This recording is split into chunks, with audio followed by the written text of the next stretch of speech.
Hello and welcome to a short video. It's from the heart to your heart. I was in the kitchen there just preparing something, and something said, "Sean, go and do a short video." And I thought, oh, do I have to? I'm sorry about that. I was being negative. But I doused it with my tail cross and it said yes. And I thought, well, what could the theme be? And I got the Scarlet Pimpernel. But I thought, what's that got to do with living the monastic life? The Scarlet Pimpernel. I know what Scarlet Pimpernel means, but in relation to being a monk, or living as a monk, or mentoring and supporting trainee monks, I thought, hello.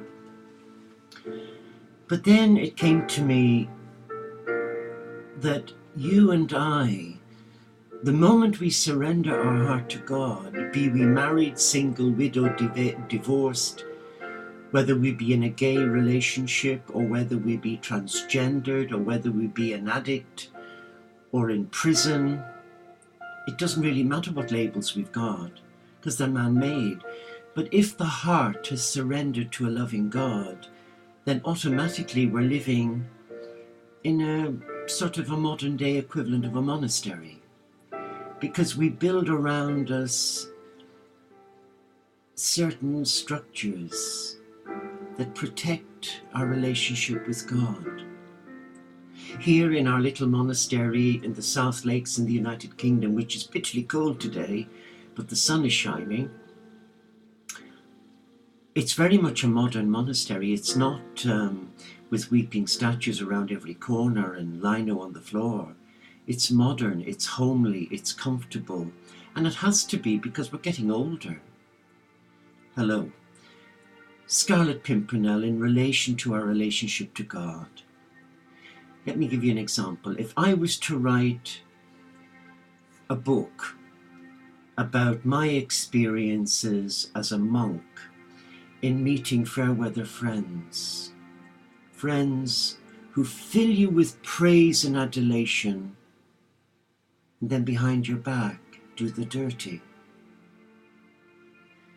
I think I could write a series of 100 books. That sounds awful, but it's true. Our community was founded about 10 years ago from a beautiful request from St. Francis to embrace all faiths. But we were doing that anyway, but some were hesitant because they were Christian, as I am a Catholic Christian, but they felt that other faiths, unless they accept Christ as their Lord and Saviour, then they're going to go to hell and we're going to go to heaven.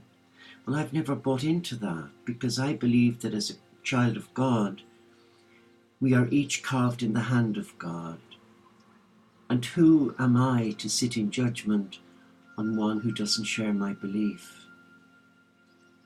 Or one who does share my belief, but whose background choices or lifestyle choices don't resonate with mine or the teachings of the Bible. Who am I to sit in judgment? I'm not here to judge. I'm here to bring God's love in a tangible way. And I do that in the kitchen, in the monastery kitchen, by baking and making lovely homemade soups and breads and cakes and tray bakes, so that those who call will be made to feel welcome. And that's traditional Franciscan hospitality. But let me share with you some examples of what I would call the Scarlet Pimpernel. Over the last few years, we have vetted, trained some really beautiful people. And their praise, thank God I don't buy into praise, because there's always a downside to being praised. If I'm praised, I automatically give it to God. I don't allow my ego buy into it and live for it and wallow in it. Like many that I've supported and counselled, and also offered spiritual counselling, who are mediums and clairvoyants, who have a deep inner longing to be loved and needed, and they create this entourage of followers who feed their ego. I've seen it. Yes, I have. and it's scary.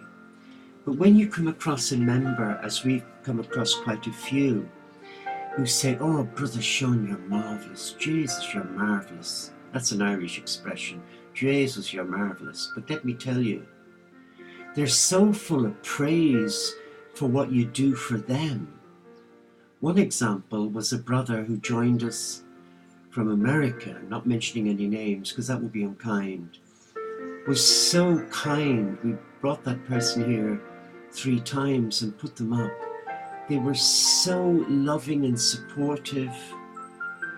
Then a time came when I became quite ill about 4 years ago, and they took over behind my back and they created a split, a schism, like Brother Elias did for Francis when he was away in Jerusalem on pilgrimage. Yeah. And I got a phone call from one of our members to say, please come back from sick leave because a certain member of the community has caused a split. And I thought, oh my God. And when I got down to the bottom of it, they were blaming me for promoting a pro-Catholic community, which is something I wouldn't do because that's not what Jesus and Francis asked of me at the tomb of Francis in 2008 in Assisi.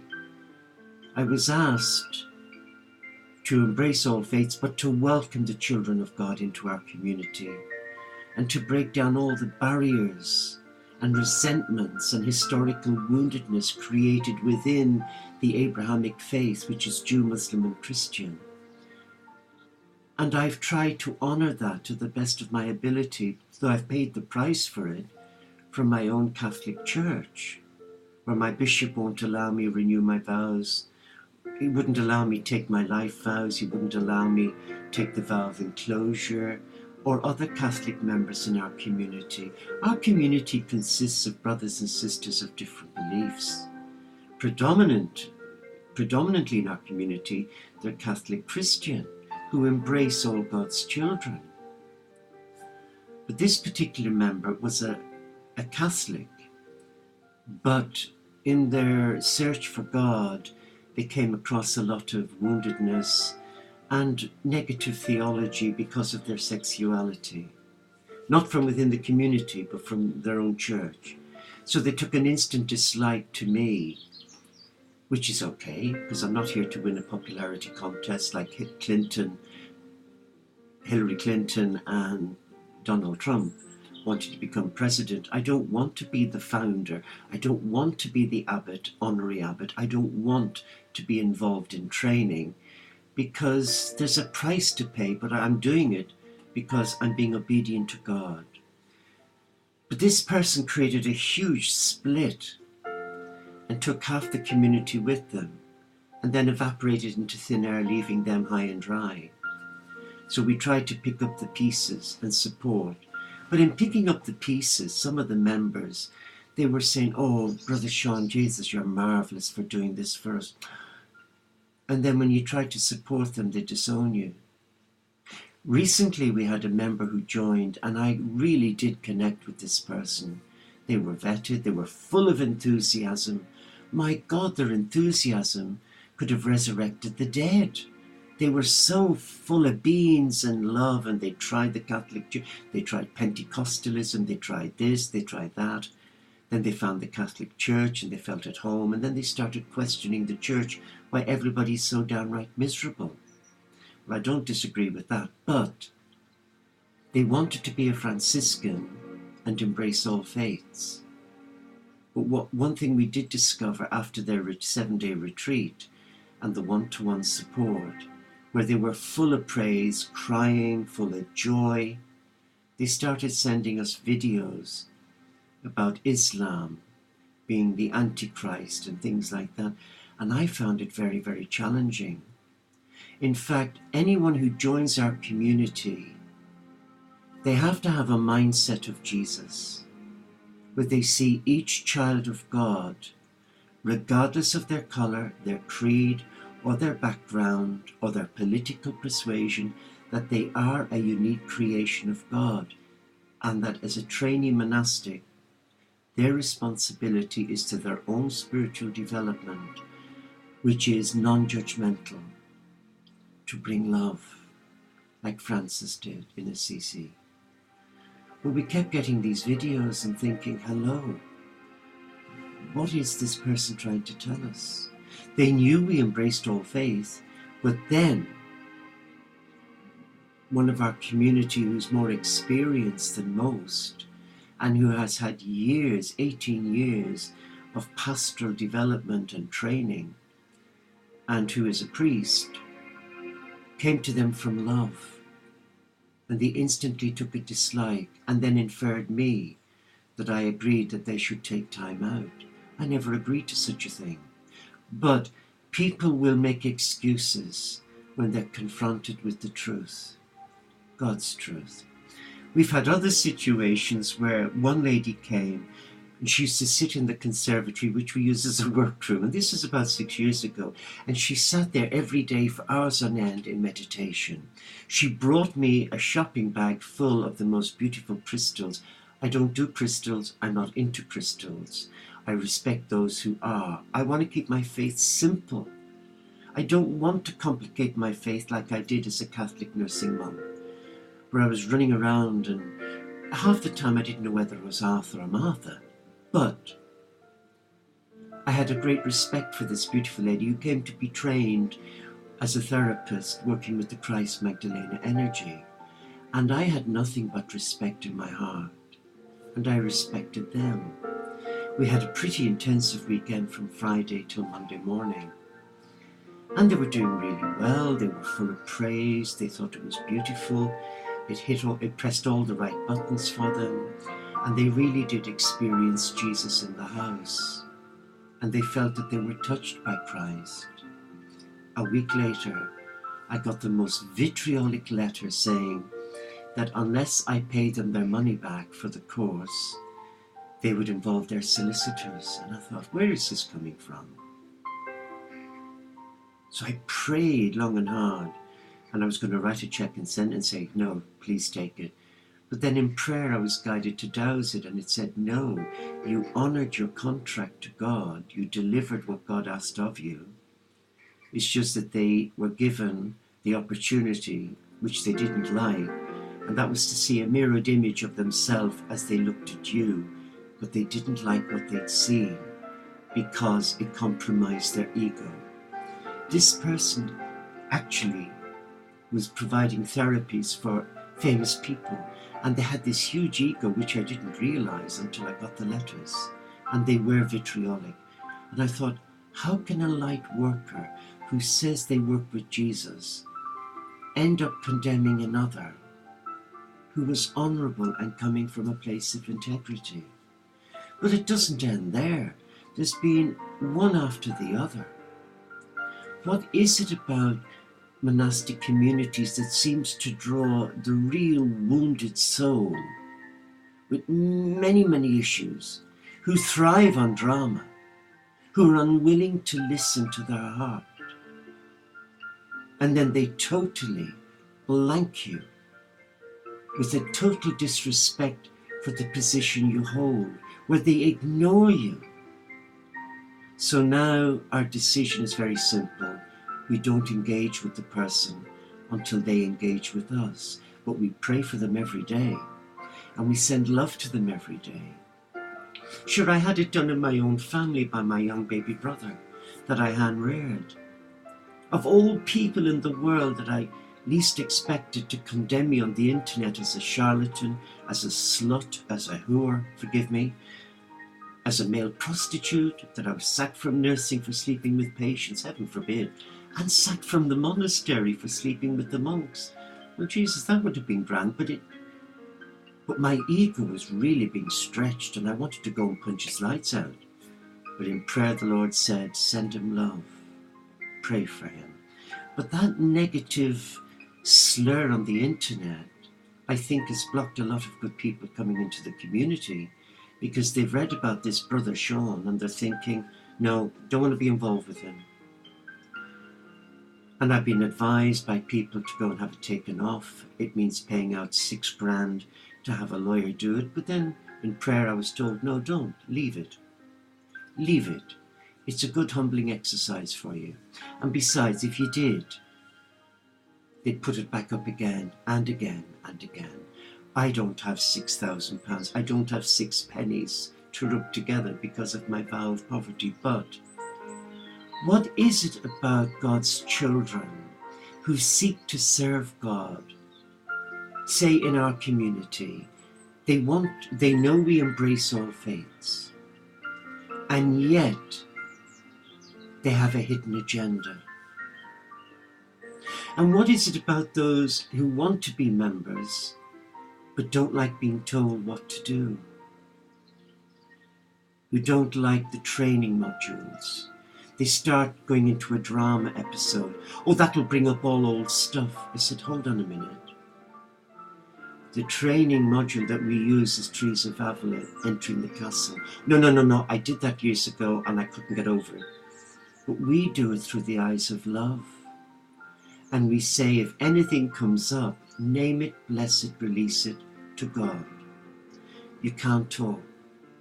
So what is it about those who are the Scarlet Pimpernels, who try to join a monastic community, be it real or online like us? What makes them feel so special to come into a community and lay down their terms and conditions and try and discredit the founder or senior monastics in the community by their idle chit-chat? What is it that motivates them? Is it the Antichrist? Well, sometimes I do believe that the Antichrist uses gullible souls who aren't a people of prayer, they say they are, who haven't built their house vocation on a firm foundation, who have a total disregard for God's word, who have a total disrespect of themselves and others, and who resent being shown God's way in the formation program. What draws them into that community? I've no idea. In the monastic life as a young monk, our superior called them monastic tramps. They wanted a cheap holiday for a fortnight because they couldn't afford it. So they'd book into a monastery, hoping to lie in bed all day and then go to the refectory and stuff themselves with goodies. It didn't happen. They were up at 5, didn't like it, so they only lasted 2 or 3 days. But in our community, we're an online community. We had a well-known artist in the peace movement want to join us. But when I shared with them that there is a formation program, they got the backup. Well, I know St. Francis, I've been to Assisi, I've led retreats there, I've done this, I've done that, and I've done the other. And I'm well known on the world stage as a peacemaker. Hello. But they don't know our community. But they wanted to join, to be given their vows, the 7-fold vows of peace, to wear a habit, and to go out and do hello. That's not how it works. Because when I left the nursing order that I was with back in 74, I stumbled and fell a lot, but I knew I had a vocation. But I left because of the uncharitableness in the community, along with another 199 over 2 years. But I've always sensed that God called me by name to serve him. And that all changed a few years ago when I heard his voice.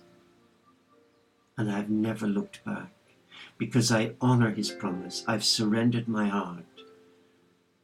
And it was tough recently when my nephew in Dublin died, aged 22, and the family were wanting me there as their elder brother. But I took a vow, a promise to live an enclosed contemplative life. And that's where it really pinched. I could have broken my vow and said, no, I'm going to Ireland. But I realized, in retrospect, by staying here and holding all the family together in prayer was what God wanted me to do. And looking back, I'm glad I did, because apparently at the funeral there were killings. One brother is totally ignored by all my other brothers and sisters because of his brutality, he and his wife, towards my sick, dying mother. The brother I reared who slandered me on the internet. Oh, but that's families. But within the monastic family, we do find the Scarlet Pimpernel. But often it's not till much later down the formation program. And if we're not careful, they can actually wreak havoc, as this brother from America did, where he caused an actual split. And you could pick up things on Facebook. There was one who was a Unitarian minister, and I actually found her out. She was praising me to my face. I did weekly one-to-one Skypes for an hour and a half to 2 hours on her formation to get her through to become a monastic. But then on Facebook, I found some really scurrilous feedback from her to this person who'd left, this monk who'd left in America. And I was horrified. So what I did was I sent them a copy of the Facebook and saying, why are you saying this when you're telling me differently? Why would you do that to a community who's embraced you in truth and love? I said, I'm making the decision in love, and we're terminating your membership. Because someone who does things like that and scandalizes the community and says lots of unkind things about the formation and other things without being true to their heart and sharing them with the community elders, it's not good, is it? So there was a Scarlet Pimpernel. Do you know what? They're all coming flooding back, but we send them love. But what I would say to you, who's not in a community, monastic community, if you're living the spiritual life from your own home, you will meet people in your church who'll be full of adulation for you, but rest your bottom dollar or your euro. They'll be calling you behind your back. And if they're not, they're giving you a break and doing it to somebody else. And that's why Gandhi, I have a great love for Gandhi. You'll have probably heard this in some previous recordings. Gandhi said, I like your Christ, but not your Christians. Why did he say that? Because your Christians are not like your Christ. Look at the state of our world today. A lot of people blame religion. Well, there's some element of truth in that, but I think you have to go beyond that. There's a lot of resistance from within religious families who want to uphold ancient dogma and teachings. And if someone comes along in love and says, look, how about we do this, that, and the other? Oh, no. And then behind their back, which happened to me in the monastic community as a Catholic nursing monk, they start discrediting the young monk or nun. And before long, they're ousted. I've supported a few nuns here who were headmistresses who were ousted by their community, literally excommunicated for daring to challenge the provincial or the superior general. And they didn't. They came from love. But it was a core group of nasty individuals who shouldn't have been in the monastery or convent, but who went behind their back because what they were saying was true, but they didn't like it. Why? Because they gave lip service to God and their hearts were closed. You probably know what I'm saying here. We mustn't sit in judgment on them. I learned a very painful lesson recently from a member who joined and who had me in tears with their laughter, with their sincerity, with their integrity, as I thought, and then I discovered they had a hidden agenda. And I found it quite disrespectful. I even found it recently in one of our monastics, where I tried contacting them to see how they were. Blank. That's disrespectful. I don't expect people to like me, but I do expect them to respect the position that God has put me in, which is to try and mentor and support those beautiful souls whom God has touched to bring into a community and to shepherd them as Jesus shepherds me. But sometimes we have to speak from love, and sometimes that speaking and sharing meets with an onslaught from them. Verbal diarrhea, we called it in nursing. And you see it in the churches now. You see it within the clergy, you see it within the Vatican, you see it within all the recent sex scandals in Ireland and America, where the church will do anything to protect its reputation instead of saying, look, we got it wrong, but they were found out. And in my heart, I will always be a Catholic Christian. I have a great love for my church, but I'm disheartened at how its members have behaved. But I'll still go on believing that God created each one of us to surrender our heart to love and to bring that love to the world. And the world today needs good role models. We don't have them with the two, forgive me for being blunt, with the two candidates for the American president. It's just, it's like watching a sewer. People disrespecting the integrity of the other, hurling abuse and vocalizing that and wallowing in it and scoring points. You have it in religion, in Buddhism, in Hinduism, in Sikhism, in Christianity and Islam and Judaism. But why do we do this?